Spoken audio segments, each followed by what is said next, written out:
What's up, my friend? Pananghalian na kaya kain na, my friend. Ulam pala natin ngayon, my friend, pritong galunggong at saka adobong kangkong, my friend. Ang dami palang pwedeng gawin sa kangkong, my friend. Kala ko yung dahon lang yung kinakain, my friend. Pati pala yung tangkay niya, my friend. Kaya kapag bumili ka ng kangkong, my friend, huwag mo lang itapon lahat, my friend. Kasi di masasayang, my friend. Yung pritong galunggong, my friend, sobrang tigas yata sa pagkakaprito, my friend. Kaya yung ulo yung kinain ko.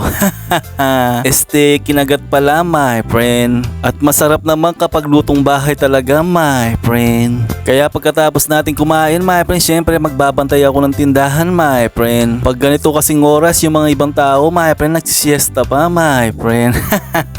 Ang ganda kasi ng panahon, my friend. Ayan, medyo mainit-init pa yung panahon, my friend. Kaso pagkatingala ko, my friend, medyo nagbabadya yata yung ulan, my friend. Makulimlim banda doon, my friend. Parang uulan yata, my friend. Uupo muna tayo sa pwesto natin, my friend, para kumain ng saging panghimagas para mawala yung umay natin, my friend. At nakakapag-relax din tayo, my friend, kapag nandito tayo sa pwesto natin, my friend. At nakita ko nga to, my friend, bagong bili, my friend, hindi pa nabubuksan yata, my friend.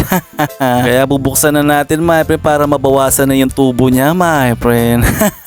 2 piraso lang pero may kita pa tayo dyan na 3 piso, my friend.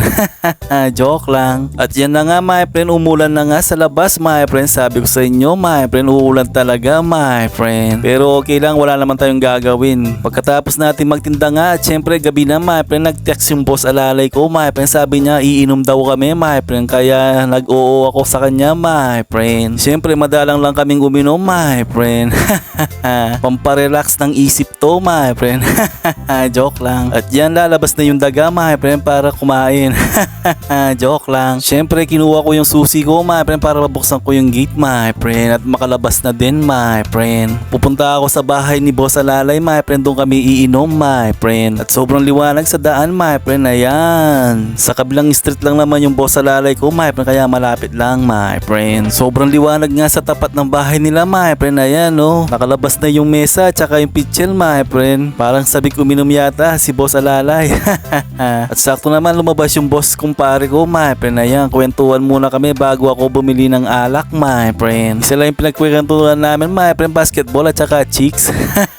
Joke lang. Yan, my friend, bumili na ako ng alak, my friend. Syempre pulutan na din, my friend. Ayan, no. Meron silang buffalo wings, chicken wings at saka kimbap, my friend, at saka iba pa, my friend. Syempre binili namin sisig, my friend. Ewan ko sa 100 kung marami na siya, my friend. Pero eto, my friend, papakita ko sa inyo kung marami ba, my friend, sa halagang 100, my friend. At okay naman kung hindi ka matakaw sa pulutan, my friend. Joke lang. At unang tagay, syempre, cheers para sa tagumpay, my friend. Sa tagal ko nang hindi tumatagay, my friend, parang nakalimutan ko na yung lasa ng alak, my friend. Nag-iiba kasi yung itsura natin kapag tumatagay, my friend. At tinikman naman natin yung sisig, my friend. Medyo masarap naman, my friend. Okay na kasi yung sisig kasi 2 lang naman kaming umiinom, my friend. At dahil wala kaming budget, my friend, ayan, tubig at alak lang, my friend. Okay na yan, my friend. Papawala lang ng lasa. At sigurado masarap yung tulog namin yan, my friend, kapag naubos namin to, my friend. Mas marami pa kasi yung kwentuhan kaysa sa tagay, my friend. Habang tumatagay kami, my friend, ayan, binabantayan namin yung ukay-ukay, my friend. Joke lang. Masyado kasing maliwanag kaya dito kami nagpwesto, my friend. Kahit papaano hindi kami halatang umiinom, my friend. Hanggang dito na lang yung video ko, my friend. Baka malasing kami bigla, my friend. Kaya salamat sa panonood, my friend. Babu!